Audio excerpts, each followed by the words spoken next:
안녕하세요, 해골입니다.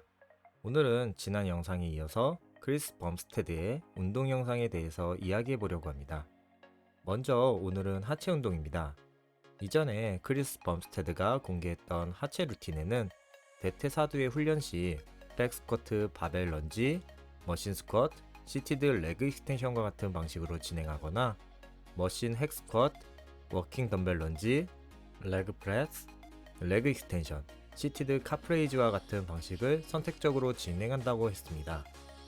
다만 오늘은 워킹 덤벨 런지 대신 불가리안 스플릿 스쿼트를 진행할 예정인데, 해당 운동은 보통은 햄스트링 훈련 시 넣는 운동이지만 오늘은 워킹 덤벨 런지 대신 하였습니다. 그럼 크리스 범스테드의 운동에 대해서 하나하나 알아보겠습니다. 먼저 시작은 러닝머신에서 가볍게 뒤로 갔습니다. 웜업을 위한 작업이며 여러분들도 조금만 찾아보시면 뒤로 걷는 것이 무릎의 퇴행성 관절염이나 부상 회복에 상당히 좋다는 것을 아실 수 있습니다. 다만 영상에서 계속 언급하겠지만 크리스 범스테드의 훈련 방법을 그대로 우리가 적용하기엔 우리의 무릎 건강이 조금 염려되는 부분들이 있습니다. 첫 번째 운동은 레그 익스텐션입니다. 별도의 언급은 없지만 보통 범스테드의 훈련은 3세트를 진행합니다. 영상에서는 초반 1세트는 리드미컬하게 진행하지만 나머지 세트에서는 최대 수축 후 버티는 훈련을 진행합니다. 이러한 방식은 보통 저중량 시 사용하는 방법이고, 고중량에서는 무릎의 부담을 가중시킬 수 있기 때문에 저는 피하고 있는 방식입니다. 영상 속 범스테드가 들어올리는 중량이 3세트 후반에는 상당히 힘들어 보이는 중량이라는 점에서 일반인들은 조금 주의를 요하는 방법인 것 같습니다. 두 번째 운동은 핵 스쿼트입니다.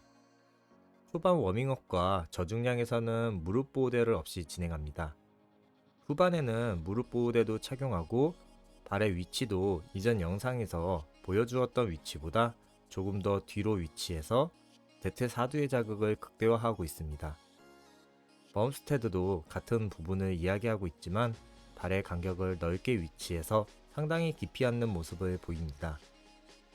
쉽게 생각해서 역도 선수의 APG 스쿼트와 같은 움직임을 보여주고 있습니다. 다만 해당 움직임을 위해선 상당히 유연한 햄스트링과 가장 익은 고관절의 외회전 능력이 필요합니다. 발의 폭을 넓힌다고 누구나 할 수 있는 자세가 아니기 때문에 여러분들은 일반적인 핵 스쿼트를 진행하시길 추천드립니다. 참고로 밴드의 경우는 기존에는 사용하지 않던 방식으로 서포터가 마땅치 않아서 사용한 방법이라 생각됩니다. 세 번째 운동은 레그 프레스입니다. 레그 프레스에서도 유연한 근육을 활용해서 상당히 깊은 레그 프레스를 하는 것을 볼 수 있습니다. 핵 스쿼트와 마찬가지로 상당히 낮은 위치에 발을 위치하여 대퇴사두를 최대로 이완해 주려는 모습을 보입니다. 개인적으로 무릎 부상이 아직까지 없는 저조차도 상당한 무릎의 부담이 염려되는데, 아마도 다른 구독자분들께서도 인자강이 아니시라면 정말 충분한 웜업과 스트레칭 후에 가벼운 중량에서 시도해 보시길 바랍니다. 중간에 범스테드가 중량에 깔리는 모습을 보면 확실히 가벼운 중량은 아님에도 이러한 훈련 방식을 보면 여러가지 의미에서 대단하다고 생각됩니다. 네 번째 운동은 불가리안 스플릿 스쿼트입니다. 해당 운동은 영상 초반에 설명했듯이 범스테드가 햄스트링 훈련에 넣는 운동인데, 오늘은 런지 대신 해당 운동을 진행하였습니다. 많은 사람들이 상당히 고통스러운 훈련이라고 하는 운동이며, 과거 윤성빈 선수 또한 선수촌에서 많이 했던 운동으로 대퇴 2두의 볼륨감을 위해선 상당히 좋은 운동이라 생각됩니다. 다만 골반의 정렬이나 발목의 아치가 무너져 있을 경우 해당 자세에서 균형을 잡기 상당히 힘드실 수 있는데, 이러한 경우 한 손으로만 중량을 들고 나머지 손으로는 지지할 무언가를 지지하며 진행하실 것을 추천드립니다. 또한 범스테드의 경우 발등을 벤치에 붙였는데 발목을 꺾어도 크게 상관은 없으나 범스테드와 같은 방법이 뒷발에 더욱 힘을 빼고 진행할 수 있는 방법입니다. 첫 번째 운동은 어덕션 머신입니다. 제가 있었던 센터에서는 많은 남성분들이 잘 하지 않는 운동인데 개인적으로 상당히 중요한 운동이라 생각하며 범스테드도 꼭 빼먹지 않고 하는 훈련 중 하나입니다. 스쿼트 시 안정적 움직임과 하체의 혈류량을 높여주는데 도움이 된다고 합니다.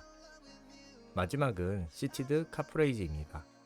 보통 스탠딩 상태에서 하는 카프레이즈의 경우 비복근 운동으로 볼륨감 있는 종아리를 위한 타겟팅이지만 시티드 카프레이즈의 경우는 가자미근을 타겟으로 하고 발목의 안정성에 기여하는 근육을 타겟으로 합니다. 아마도 높은 중량에서 큰 가동 범위를 위한 운동 방식의 보조 훈련으로 시티드 카프레이즈를 선택했다고 생각됩니다. 첨언하자면 시티드와 스탠딩 형태의 카프레이즈는 각각의 사용하는 근육도 목적도 다르기 때문에 여유가 되신다면 두 가지 모두 훈련하시는 것은 좋은 선택지가 될 것 같습니다. 또한 스트레칭 관점에서도 오래 걷거나 서 있어서 이완과 혈액순환을 위한 스트레칭과 하체 훈련 시 발목의 가동 범위를 위한 스트레칭을 따로 구분지어서 진행하시면 좋을 것 같습니다. 오늘은 크리스 범스테드의 하체 운동에 대해서 알아보았습니다. 위키백과만 찾아보더라도 크리스 범스테드의 유전자의 힘이나 인자강의 모습은 쉽게 찾아보실 수 있습니다.